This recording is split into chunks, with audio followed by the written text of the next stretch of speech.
Hi guys, welcome to my part 2 for the Qd6-Scandi. In this video I will briefly discuss with you after we are playing d5, white doesn't take the pawn and play some other moves such as e5, d3 or knight c3. Yeah, it's gonna be a short one because you might face it like 1 out of 10 games, so we're not gonna spend that much pay that much respect and attention. Let's say e5. They want to go like, I don't know, d4, f4. You can see it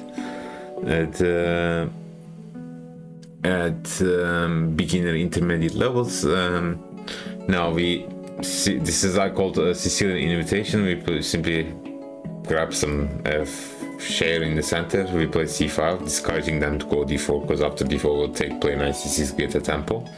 And the most popular move is here f4. Just a question mark, really a question mark. It weakens this square.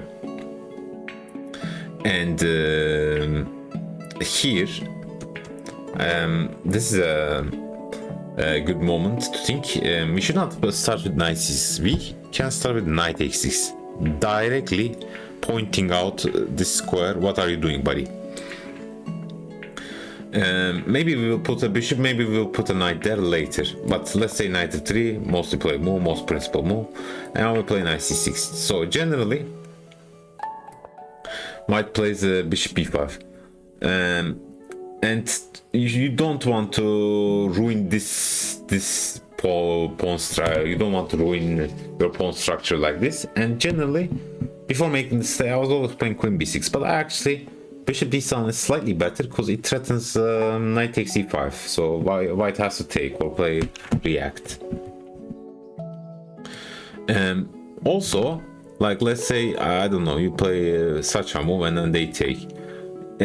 If white goes voluntarily for this, they want to put all the pawns to like light squares, because they gave up the bishop, the light square bishop, and then develop their pieces in that way. However, they already broke that principle. We can see that, for instance, in some Rossori moves, and it is really, I really enjoyed these positions from white side. But here they already put the pawns on f4 and e5, which is totally against that principle. Never mind.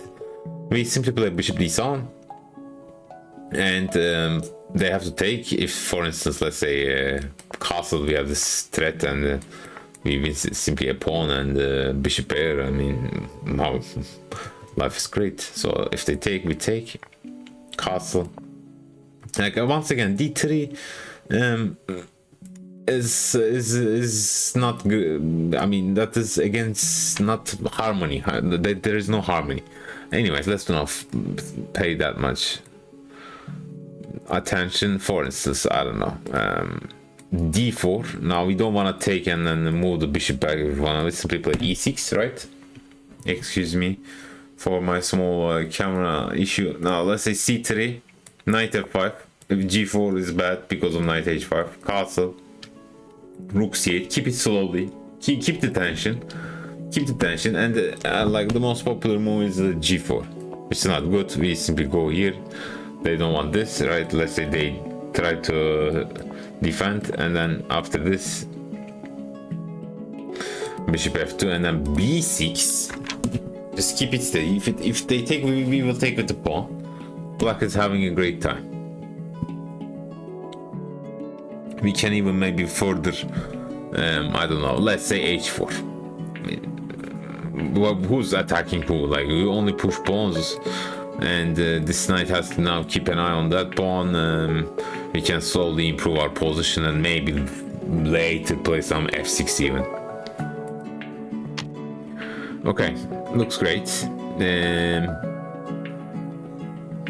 So that was the Sicilian invitation, as I call it. This f4 move is not that great. What else? Knight f3 looks like a little bit like Caro-Kann. We simply play bishop g4 and discouraging them to play d4. Bishop b5. Now, once again, knight c6 is not a good move. We should play knight d7. h3, they can play. Why not? Now we take, and then play e6 or a6. Let's see. Okay, both are good. Let's say a6. I guess they're gonna take. We will take with the queen, and then play e6, knight e7, maybe h5, rook c8, c3, knight e7. Let's, for instance, d4 is I think not that great. Some moves like that, bishop e7. We want them to play g4 and weaken their position. So that's it.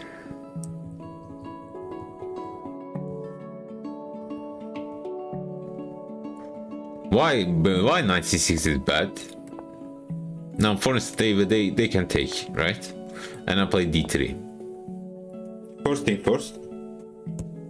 Oh, this is a little bit like Rosolimo, just out of our team, but I just want to talk. For instance, White's main goal is bolster this pawn. They will defend this pawn at all costs and put all the pawns on light squares. For instance, let's make some natural looking move. e6,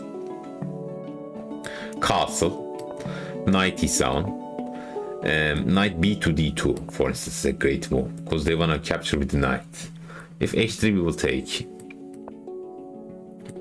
Now, I don't know. I think, for instance, knight g6 is a pointless move, right? They will simply play rook here, and play a4, b3, and we won't have any play.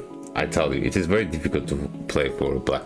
Let's say most popular move is knight g6, and the score on lichess is 64% for white here, 28% win for black. Just disgusting. Like a5, h3. I mean, you can go back, just, I don't know, here, a4. Let's say you can make such moves. I mean, white will sit on the position heavily and then do nothing, and you will have to gambit some. They want you to push some pawns, get some squares. Now this square is very nicely defended, so it's unpleasant strategically. Okay. Actually, c3 is a good move. Getting to more like some sort of a Caro-Kann type of position. You can play bishop f5, d4, e6. This is a bit like Caro-Kann, for instance. Mostly play move is bishop d3, so I think another great move. Simply play knight c6. Can't take, we will take or take. Knight e2 is an interesting move, very much. They wanna boot to other knight on f3 and bolster the center. So queen c7, I like queen c7, castle. Now we can release the tension for one specific reason with knight b4. Now we are taking knight c3. If they give a check, you can, I assume, block with the queen, yeah. I mean, we are okay, we have some threats. Knight d3, knight e7, life is great. a3 is probably not good. We'll go back and then it weakens some squares, more squares, so let's say, I don't know, like knight a5. Now knight is coming here, and yeah, maybe we can't put pressure on like the base of this pawn chain d4 that much, but we will have great squares to jump because white has weakened some like c4, b3 squares on the queen side. Today I also had a game where, for instance, my opponent played e5, I played c5, played b4, I think, and then played like d4, which transposes into Wing's Gambit from Sicilian. So if you are also a Sicilian player, you will have a good time.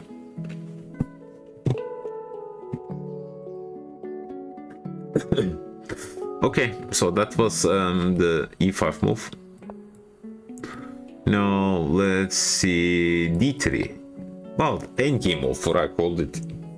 It is also reminiscent of the Caro-Kann endgame offer, which goes like this. It's popularized by the neural network Lila. I played it a lot, and I think I had a great score. Also, people have also great score, because this is really unpleasant. You have to know what you're doing. If you play like normal moves, I don't know. I was winning so many games like this. For instance, black was pushing like e5, and then you simply play a4, f3, and simply squeeze them. But this is but this is a little bit different than Caro-Kann endgame offer. Let's see why.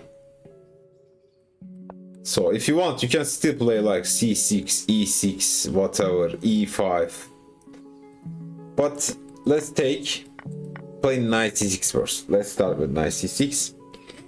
And here, white can also try to approach the position in the same manner. Let's say f3, c3, king c2, bishop e3, a4, things like that. But it's not that easy. For instance, the most played moves are f3, c3, and bishop d3, which are not good. The only good move is knight f3, and it shines here. For instance, f3. Why all these moves are not good? Because we can play directly, for instance, f5 and attack that center.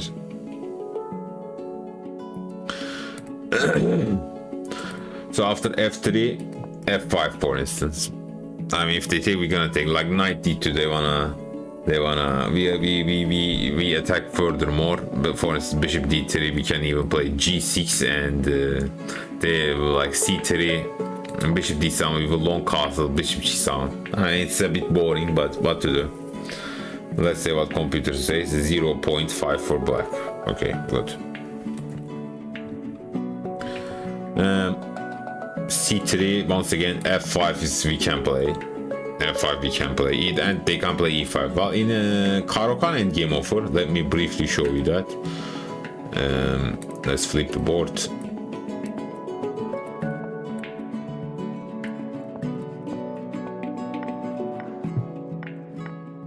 No, we can play f5 still, but I guess they can push or even take. And we don't have like knight c6 and quick development. I mean, our queenside pieces will have a difficult time.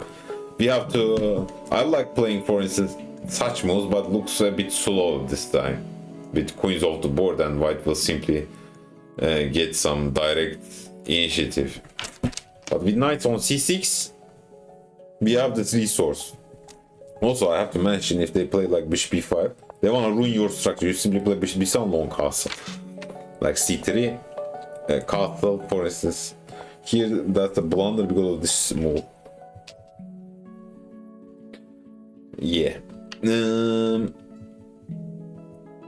Okay. c3, still f5, bishop d3. Bishop d3 is a mistake, especially here now. For instance, people played here f3. Crazy. I guess we can give a check, and we will have a good time. Yeah, minus 2.5. Okay. That was c3. Yeah, knight f3 is still a good move. Can still play f5, I guess, but you know, you should watch out for these options. I don't like e6, bishop e6 maybe, and no castles. Seems doable. So after, we should not play f5 after knight f3, right? Yeah. Okay, knight f6. e5. Interesting.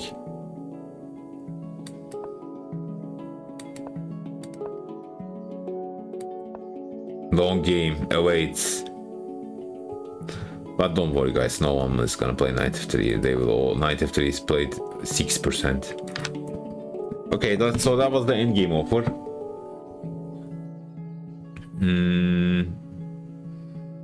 What else? Primo knight f3 is bad, but oops. Sorry, primo knight f3 is really horrible. But here there is an important thing I just saw right before recording the video. Most people, I would also play knight f6, but actually bishop f5 is a little bit better. Because if you play knight f6 first, they can have this option, and they want you to bury your bishop with e6. But if you play bishop f5 first, and then now we can play e6, and we didn't bury. So if knight c3, once again knight f6, if bishop c4, we can play e6, and black is simply up a pawn.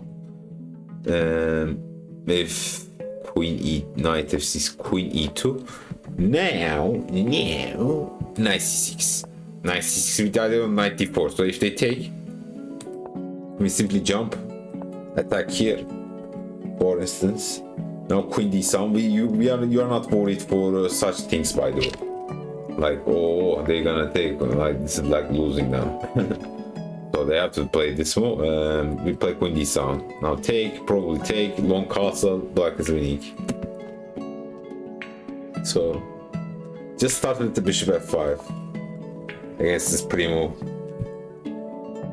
And last but not least, so this is a little bit tricky. Knight c3, pre-move, but a good pre-move. They can play against e5 knight c3, c5 knight c3, d5 knight c3. So this is a good pre-move. And most principal move is d4. Oops, sorry. And then play like c5, something like that. Probably e5, c5. Okay, c5 is not that great. Like instinctively, I would play c5, but I putting the pawn on c5. At c5, they will start jumping and then play f4. Okay, that's why I don't like this. And also, this doesn't score well. So I would suggest this move, which looks similar to Tartak over Caro-Kann. Tartak over Caro-Kann, what I mean is, let's say e4, c6, d4, d5, knight c3, take, here, here. So the difference is black has a pawn on c6. Now, knight c3, take, knight f6. If they take, and then they can play like d4. I think knight f3 is a bit unnecessary because this knight looks a little bit misplaced. And d4, I really like transposing into Caro-Kann with c6. But I will show you interesting motif that you can also apply. I mean, you can probably play like bishop d6 short castle and game goes on.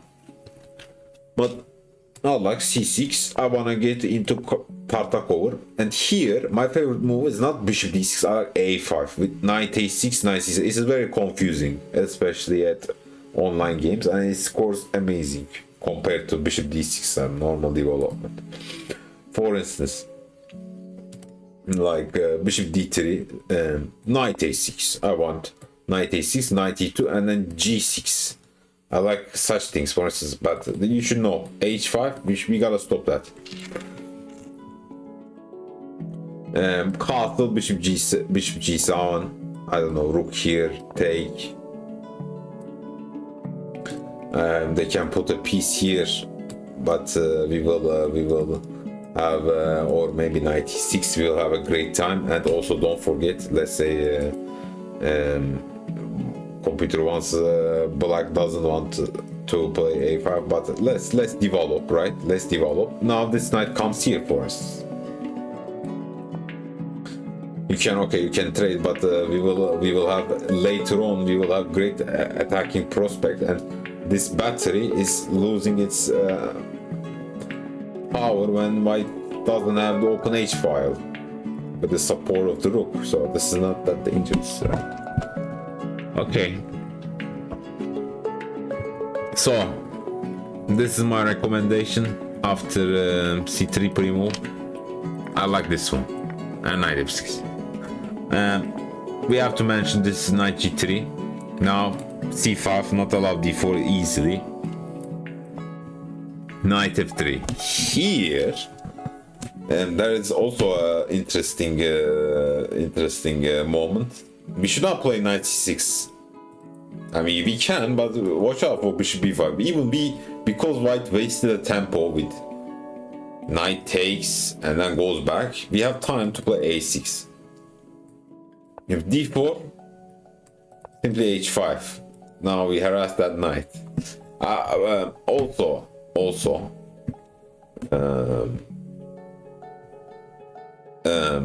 if they after d4 h5, they have to play h4. They don't want this thing running all the way there. Now after knight c6, if they take, we will take and then play like, I don't know, e5 and eat that pawn easily. Bishop e3. Most people play it simply knight g4. And this is some sample line. Full attack. So that's knight g3. c5 is my recommendation. Knight f3. And a6, not knight c6, because of bishop b5. Unpleasant move. And yeah, they will have time. a6 is a great move. Okay, so that's about it for my anti-Scandinavians. Thanks for watching.